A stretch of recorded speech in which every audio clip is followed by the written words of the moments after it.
હવે ઘાટલોડિયાની વાત કરીશું। ઘાટલોડિયા વિધાનસભામાં માફ કરશો ઘાટલોડિયાની તમામ બેઠકો છે તેમાં ભાજપની જીત થઈ હોય તે સામે આવ્યું છે।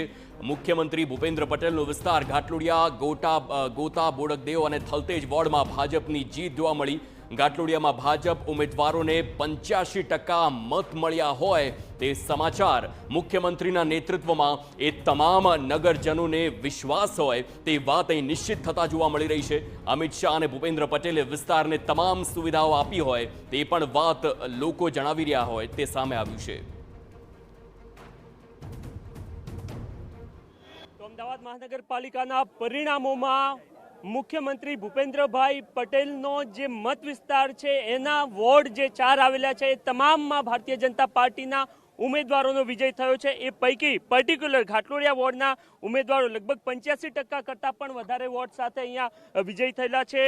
કેન્ડિડેટ્સ અને આ સિવાય સંગઠનના હોદ્દેદારો છે એમની સાથે વાતચીત કરીએ। ધ્રુમિલભાઈ, તમામ જે વોર્ડ છે જે સીએમના વિધાનસભા વિસ્તારમાં આવે છે એમાં બીજેપીનો જીત થયો છે અને આટલો મોટો જનાદેશ કેવી રીતના?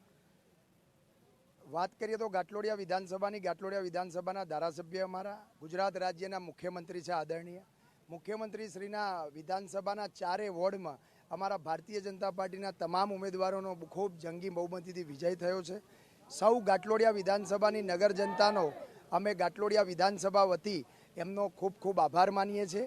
આદરણીય અમિતભાઈ શાહ સાહેબ અમારા લોકસભાના સાંસદ શ્રી છે। આદરણીય અમિતભાઈ શાહ સાહેબ અને ધારાસભ્ય ભૂપેન્દ્રભાઈ પટેલ સાહેબના નેતૃત્વમાં ઘાટલોડિયા વિધાનસભાની જનતાનો ખૂબ વિકાસ 2 સાહેબોએ કર્યો છે। હજુ પણ કંઈ ઘટતું હશે તો અમારા 2 સાહેબો અને અમારા નગરસેવકો જે 4 વોર્ડના કોર્પોરેટરશ્રીઓ જે ચૂંટાયા છે એ તમામ નગર જનતાનો ઘાટલોડિયા વિધાનસભાની કેમ કરીને અમે એમનું કામ હોય એ પૂરું કરીએ તેવી અમારી અગ્રતા રહેશે। ભારત માતા કી જય, વંદે માતરમ। 85% કરતાં પણ વધારે વોટ બીજેપી કેન્ડિડેટ્સને મળ્યા છે। મતલબ વિપક્ષ હતો જ નહીં કે શું સ્થિતિ હતી ઇલેક્શન ટાઈમે? તમને ખબર જ છે કે ઘાટલોડિયા જે છે એ ભાજપનો ગઢ છે અને ભાજપ પ્રેમી જે નગરજનો છે, ઘાટલોડિયા વોર્ડના ભાજપ પ્રેમી જે નગરજનો છે, તો ઘાટલોડિયામાં ભાજપ તો આવવાનું જ હતું। ઓકે, પરંતુ હવે શું કઈ એજન્ડા સાથે આપ જનતા વચ્ચે જશો? કારણ કે ઓલમોસ્ટ તમામ વસ્તુઓ એ વિસ્તારોમાં જોવા મળી જ રહી છે। હવે શું કઈ નવું એ વિસ્તારને આપશો? વિસ્તાર ઘાટલોડિયા વોર્ડમાં એવો કોઈ વિકાસ બાકી છે જ નહીં, પણ તો પણ જનતાના જે નાના મોટા કામો હશે એને અમે ત્વરિતપણે એનો ઉકેલ લાવવાનો પ્રયત્ન કરીશું। ઓકે, આપને શું લાગે છે કયા મહત્વના મુદ્દાઓ રહ્યા કે જેના કારણે જનતા આટલા મોટા પ્રમાણમાં વિશ્વાસ કરે છે બીજેપી ઉમેદવારો પર? મિત્ર, ઘાટલોડિયાની નગર જનતા એ ભારતીય જનતા પાર્ટીની વિચારધારા સાથે સંકળાયેલી આ નગર જનતા છે।